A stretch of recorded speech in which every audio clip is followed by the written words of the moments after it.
ว่าสิได้อันนั้นเฮ็ดแบบมื้อนี้ตอนแรกเพิ่นว่าอยากจะอยู่น้ำเอื้อย2มื้อก็ได้ซอยเอื้อยอยู่นะ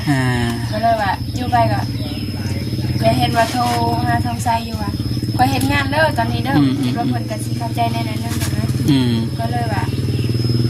อยู่ต่อบัดอยู่ต่อยังให้ฮอดวันอาทิตย์แม่นเพราะว่างานเด้อจำไปแบบอยู่ครับจะเป็นเดือนโหเป็นเดือนนั่นท่านเนี่ยว่าเป็นเดือนกับเบิ่งแน่ท่านเนี่ยเรารู้ว่านั่นเพราะว่า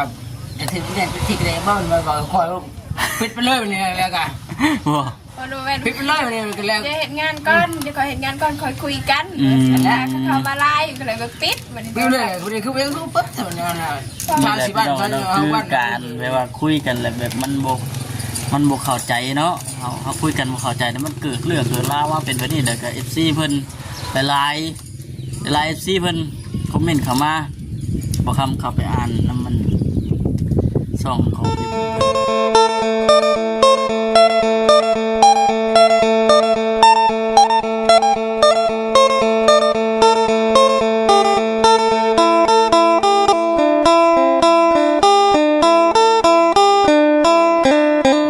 ทักทายสบายดีขึ้นเดี๋ยวพี่น้องในมันนี่แต่บ่มีเงินซื้อนมให้มันกินเลยบุกตัวนี้แล้วข่อยบุกตัวนั้นไปแต่บ่มีเงินนมให้มันกินเบิ้นเนาะทั้งน้องน้ำพลก็ได้เอาทุละทุโลละทุเด้อทุยาทุจ้ากันแม่ทุโลปั่นไม่ถูกดีรายลูกเป็นลืมทุกกำลังเย็นเนาะตะกี้เนาะจ้าเอาพอต้องใช้สบายดีตายังมาทันได้เศร้าตูบอยู่เนาะนั่งไกลฝนตกเรื่อยมุ่งตูบเลยฝนตกเรื่อยมุ่งตูบเนาะว่าต้องใช้เนาะแม่นตอดเนาะแต่ตอดกินก็เงี้ยวลาย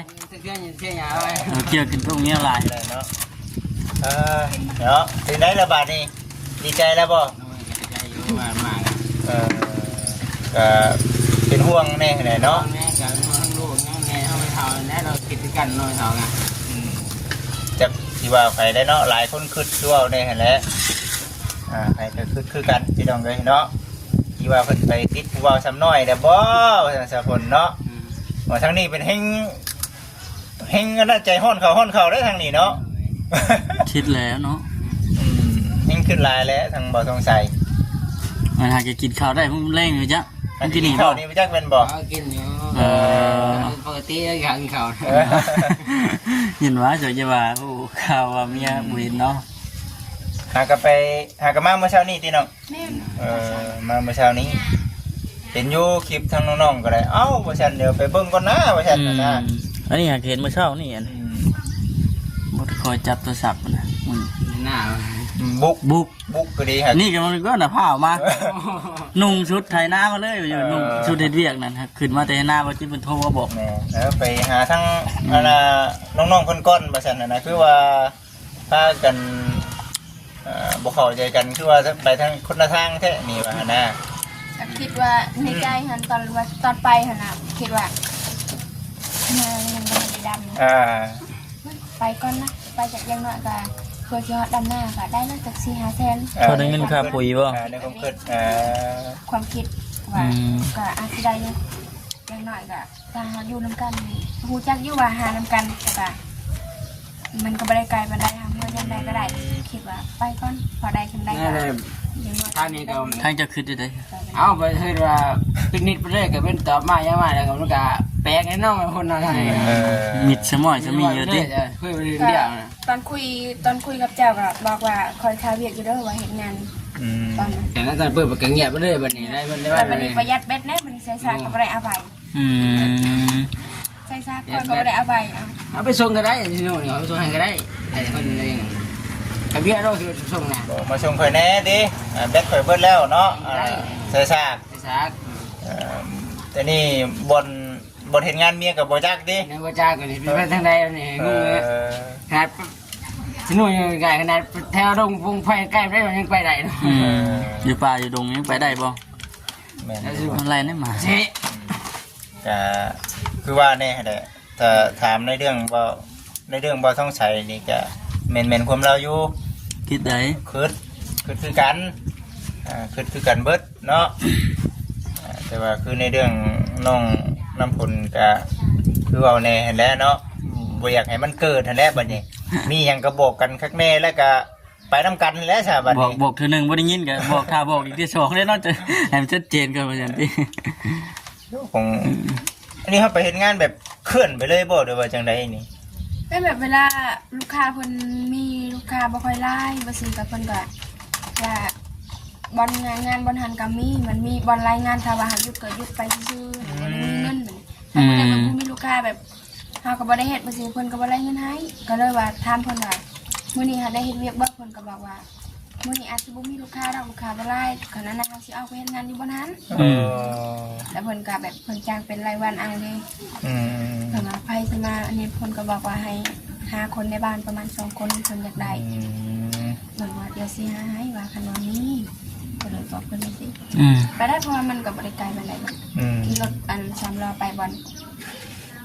แล้วก็งานมันมีหลายบ่อนอุ้มพรนั่นก็ไกลประมาณปอนทองเพิ่นก็รับสมัครคนงานอยู่ อืม ได้ครับแต่ว่าเดือนหนึง3ล้านป้ายอยู่หั่น ในความคือตอนนั้นนี่คือว่ามื้อใดบ่ได้เฮ็ดงานน่ะคือสิไปหางานตลอด แม่นก็คือว่าบ่นี้มันบ่มีแล้วก็สิไปเฮ็ดอยู่บ่นี้อย่างน้อยก็ได้เฮ็ดอยู่บ่นี้มื้อหนึงน่ะมื้ออื่นกลับไปเฮ็ดบ่ กลับมาเฮ็ดอีกบนเก่าอีก แม่น อ่า แล้วก็บอกท่านนี่ก็บอกว่ากันที่เราบอกแต่หูจักกันเนาะตาเลยถ้าหูจักเรื่องได้น่ะ เออ ก็บอกท่านนี่ก็แต่คนว่าแบบสิหากันนี่ติ้งกันบอกให้บอกว่าเรื่องใช่ไง ไปหันกับว่าตั้งใจว่าสิไปเฮ็ดเวียกบ่ก็บ่แม่นว่าตั้งใจว่าสิไปเฮ็ดเวียกอีหลี อ่า คนในบ้านนี่เพิ่นไปเล่นบัส เล่นบัส เพิ่นได้ยืมรถนี้ อ่า เพิ่นเลยว่าชวนไปเป็นหมู่แหน่ อ่า ไปนำเพิ่น ไป แม่นไปนำเพิ่นแล้วไปเลยไปกับเอารถจักรไปฮอดจอดบนเรือนเพิ่นที่ว่าเพิ่นเฮ็ดบัตรนั้น โดย แล้วก็ไปนำเจ้าของผู้ไปเล่นบัตรนั้น เล่นบัตรนั้น ไปสวรรค์ เออ อืม เพราะว่าเฮาบ่กล้าเอาไปรถเฮาเองเฮาบ่กล้า อืม เพิ่นไล่แล้วไปเจอเอื้อยเพิ่นหั่นอยู่ในตลาด อืม เพิ่นก็เลยว่าขอไปเฮ็ดงานให้มันก็นั่งแต่บ่อยู่เป็นเดือนก็ย่าจะอยู่ประมาณ2-3มื้อก็ได้ซอยเอื้อยแน่เพราะว่าเราก็มีลูกน้อยแล้วก็บัดนี้ลูกเราก็ยังบ่ทันได้ปิดเทอมแล้วก็เลยแบบก็คิดในใจแบบว่าเราดีหั่นนะ เออ ดีว่าแบบเวลามีนั้นมีนี่เราก็ให้ ไผเอ้ยนั่น ที่ว่าเพิ่นอยู่ในคลินิกนะ บ่พ่อกันอยู่ตลาด แม่น พ่อกันจักเทื่ออันนั้นน่ะ ก็ตอนแรกก็เคยเฮ็ดน้ำเพิ่นอยู่แล้ว แม่นบ่ แม่นแล้วก็พอเพิ่นอยู่หั่น โอ้ ตอนแรกก็ไปเฮ็ดน้ำเพิ่นนั่นแหละแล้วบัดนี้ พ่อเจะนายเก่า แม่นแล้วบัดนี้เพิ่นเห็นก็เลยว่าเพิ่นทักก็เลยว่าไปใช่ว่าเอาพามึงมาเล่นบ้านนี่แน่คันว่ายังให้จำเม็ดซอยเอื้อเอาเป็นรายวันก็ได้ โอ้ ก็เลยว่าสร้างน้ำมูมาอีกบัดนี้เอาเงินน้ำเพิ่นแล้วสร้างน้ำมูมาแบบให้แม่ตู้นำในเด้อว่าสิไปเฮ็ดเวียกนี้อาจจะเป็นวันอาทิตย์ อืม บอกเพิ่นแบบนี้ เอาคุยกันถ่าเด้อบ่คำเด้อ อืม ถามไทยรถเอาถามไทยทั้งบ่าวทั้งไทยเพิ่นน่ะ ก็เลยบ่ได้บอกตั้งแต่เมื่อนั้นเลย บอกแต่แม่ตู้ว่า บอกแต่แม่ตู้ แม่นแต่แม่ตู้แบบเราเข้าใจแน่เราบ่ได้มีคิดว่าเราสิแน่ก็เลยว่าโอ้ไปจะได้ก็เทินว่าไปก็อยังน้อยก็มื้อหนึงได้แล้ว100-200สินะ อืมวันเท่าไหร่ก็เพิ่นไล่ให้ ถ้าว่าขายบนปิ้งไก่บนนั้นอาหารวันละแสน วันละแสนบ่เอิ้นบ่อนเก่าเจ้าเฮ็ด บนเก่าเฮ็ดอาหารบนให้วันหนึงกับเพิ่นน่าจะเป็นวันเท่าไหร่ถ้าว่าเพิ่นอาให้3มื้อน่ะ200,000ตกวันเท่าไหร่ อ่า 3มื้อน่ะได้200,000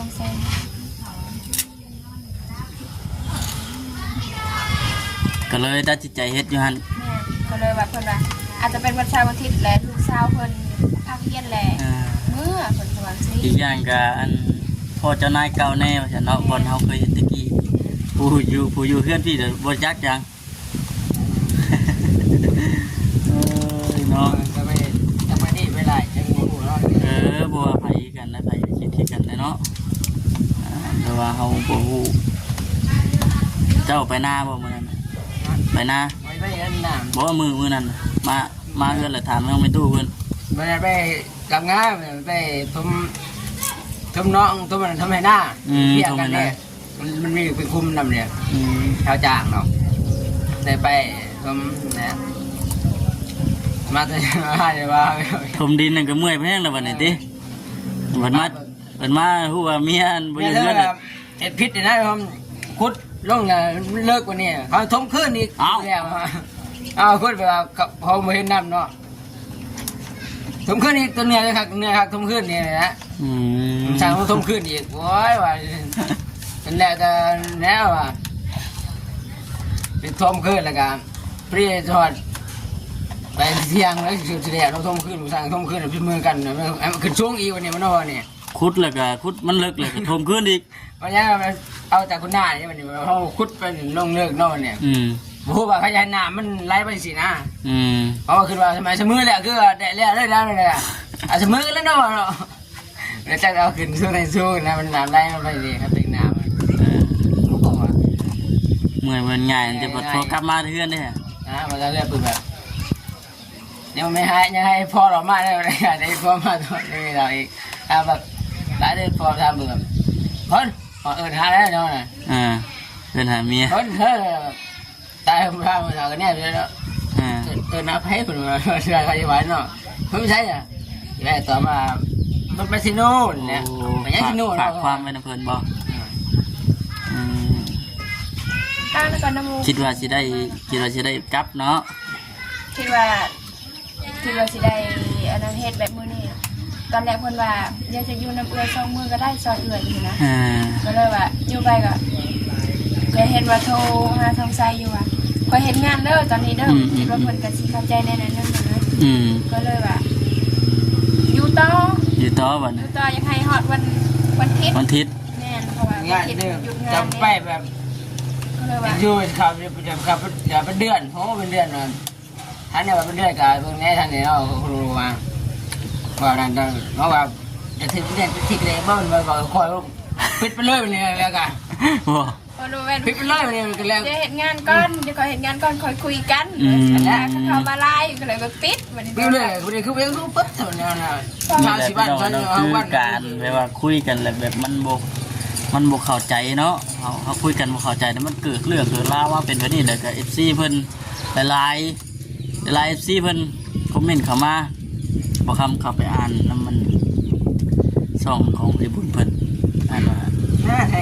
ไทยกลับมาจะเด้อน้องน้ำฝนเลยสินะอย่าให้ทางผู้รักผู้ใหญ่เพิ่นผิดหวังเด้อว่าฉัน เห็นคอมเมนต์นึงนะพี่น้องเนาะบัดพอเฮามาทานไทยบ่ก็คือมันเกิดความเข้าใจผิดกันในการว่าเฮาคุยกันบ่เข้าใจวันนี้ให้ไปให้ก็สิชวนไปนำบัดหน่วยคาดสายตาเลยเนาะนอกจากเขาไปทายสิบ่ชวนไปสิไปทางใดดึงไปนำอย่างไปหาน้ำใหม่มนต์ก่อนน้ำใหม่พุ่นแล้วบัดเพิ่นว่าเพิ่นไปก็เฮ็ดเวียกให้น้ำนาแล้วครับแม่จะพากันไปบัดคือมาเมื่อเช้านี่แหละได้ถือเงินมาน่ะอันเอาให้แหละมื้อนั้น200,000เอาให้ทุกคนก่อนได้200,000ได้เฮ็ดงานได้50,000ก็ได้500,000แล้วก็เหลือ300,000พอดีเพิ่นมาก็ว่าเพิ่นยังบ่ทันได้จ่ายค่าเพิ่นเก็บค่าในวัดหั่นแล้วก็บ่ได้จ่ายเพิ่นบ่ได้จ่ายค่าในวัดอีกแม่นแล้วก็จ่ายค่า200,000ต้องจ่าย1,000,000แล้วแล้วค่าไฟค่าน้ำหั่นก็1,000,000คือว่าอันนั้นเนาะเพื่อนอยู่เพื่อนพี่ก็มีการใช้จ่ายค่าฟืนค่าไฟเดี๋ยวได้เพิ่นมีตู้เย็นให้เพิ่มขึ้นอีกเด้อบัดอันนี้แค่พัดลมกับได้ล่ะยังกำเรือนแพงแต่บ่เดือนนึงเต็มที่เดือนนึงแสนเช้าเพราะว่าทางเงินประตูเพิ่นก็ใส่ตู้เย็นโทรทัศน์พัดลมเด้แต่บ่ได้เพื่อนน้องอีกก็ทางใดทางยังพัดลมเนาะแม่แล้วก็คือแทนกับพัดลมนั่นแหละก็คือเปิดสวรรค์ขึ้นเนาะเปิดเรียนที่กันว่าเมียก็บ่เห็นรถก็บ่เห็นมื้อแรกนะว่าเห็นรถน่ะรถเห็นอยู่ให้เอามาเอามือยันว่าเขาอยู่ทางนี้คันว่าสิเอารถไหว้แบบยันเขาสิไปหันไปนี่อะไรเงี้ยให้มูหันเอามือให้แหละบอกเขาในเด้อว่าเขาอยู่งานแบบสิได้บอกมันก็เอามือให้แต่ว่าโทรศัพท์ในเครื่องเดียวบ่แม่เครื่องแบบมีทางคนละคนใหญ่คนซื้อให้ทาง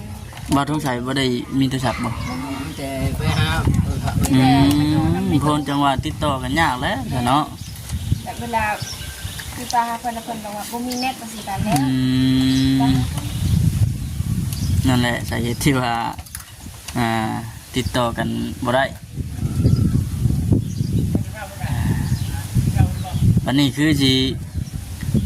คุยกันลงโตแล้วบัดพ่อมื้อแรกไปได้อันบ่ต้องใส่เราเผาอันมาเมื่อเช้านี่ มาต่อเลยครับมีคนบอกว่าหน้าลูกอะหน้าเป็นสิกรัง บ่แล้วเจ้าพ่ออันน้องน้ำฝนเมื่อเช้านี่เจ้าเว้าในใด โดนกอดแล้วบ่ รถกอดหรือบ่ ไม่ให้ดอกเลย ได้ว่าหอมแก้มปืดๆเลยเจ้ะ ไม่ให้ดอกเลยครับ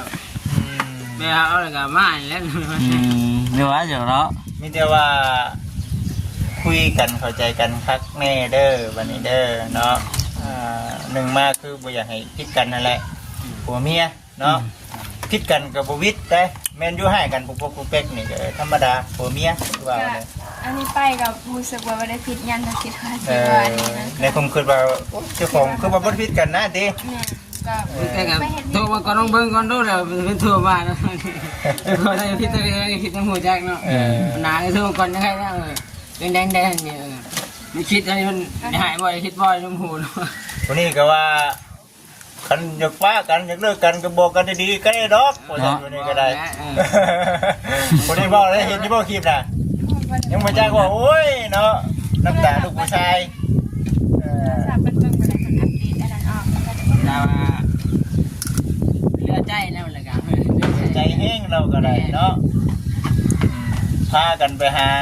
บุกเลยเนาะ เลือใจจะไปได้เลือใจมาหายกอกเองนั่นเลยครับ โอเค ไม่ให้แต่ว่าน้ำตามันไหลออกมา แล้วคนแบบสิใจอ่อนเล่นนั่นเลยมันคนแบบใจ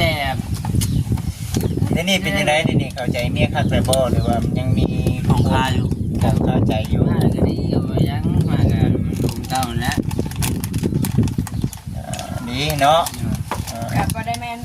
ว่าสมมุติว่าไปครั้งแรกๆลีเทบาได้ลงไปจากเฮือนนี่ค่ะบ่ได้ผิดบ่เถียงกันก็ตกลงกันอย่างดีกับทองชัยว่าทางเอ้ยเขาสิไปเฮ็ดงานอยู่ในวันทางสะดวกซื้อท้ายเขาสิไปนำคอยบ่ก็ถามได้เพิ่นเลยเพิ่นก็ว่าจะบอกคอยบ่ไปแล้วจะไปแล้วก็สิเฮ็ดอยู่ทางนี้เลยว่าไปกันเพิ่นว่าเขาบ่ให้จะไปอะไรเขาบ่ให้จะไปก็ก็คิดว่าถ้าคิดว่าถ้าไปดีนั่นก็บ่ยังทางเก็บสวนวันนี้จะไปมันเป็นแบบที่เราบอกเขาก็เราคือว่าคนเราเขาไป4-5 ปียังคุยกันไหนคือเอาคนเขาไปนะอย่างถ้าถึงปี3เนี่ยนั่นแหละ อันนี้คือในความคิดของบ่าวท้องใสนี่คือคันอยากไปเฮ็ดงานนี่คือไปได้ แต่ว่าคือเฮากระโทรติดต่อหากันเข้าใจกัน บางทีก็โทรไปก็บางทีปิดไปเรื่อยที่ก็ยังหูจักยัง เว่ายังบ่ท่านได้เข้าใจใช่บ่ เจ้าก็ต้องเข้าใจเขาได้เด้อแบบเวลาเขาโทรไปหาเพิ่นแล้วเขาบอกว่าให้ไปบอกทางใจเด้อว่าอย่าคุยนะคนหน้าบ่เห็นเจ้าสิก็ทำแต่คนนึง2มื้อบ่ได้สิได้โทรขนาดนำไปตู้ยังสิบ่มีเวลาแบบจะคุยนำลาวเลย คือในความคิดว่าคือสร้างความน้ำหมู่นี่คือหมู่กับมาหาก็มาบอกแบบนี้บอก ก็บอกแต่มือเรามาบ่ได้เอารถมาส่งแล้วก็เราจะเอาเงินให้ในตู้200,000 คือ2คนนี่โทรศัพท์นี่เป็นจังได๋ โทรศัพท์เครื่องเดียวบ่ เครื่องเดียวบ่ เครื่องเดียวเนาะ เดียวถ้าว่าน้องเอาไปแล้วก็ต้องใช้บ่ได้แต่ว่าใช้ไป มันก็ได้ผิดกันเข้าใจผิดกันแบบนี้ นั่นแหละสาเหตุที่ว่ามันขาดการติดต่อ ต้องใช้อยากติดต่อหาน้องกันลงไปหาทางเพิ่นไปตู้นี้ขอยืมโทรศัพท์นำเพิ่นเวลาโทรหาน้องมันกลางเว้นบ่สิน้องมันเฮ็ดเวียกน้องมันปิ้งเน็ตไว้ก็เลยว่าบ่ได้โทรบ่ได้ติดต่อ บ่สะดวกในการติดต่อเนาะ บ่สะดวกในการติดต่อเด้อน้องเริ่มเบิ่งข้างด้านบัดนี้ได้คันไปวันนี้ได้ไปน้ำเมียบ่นี่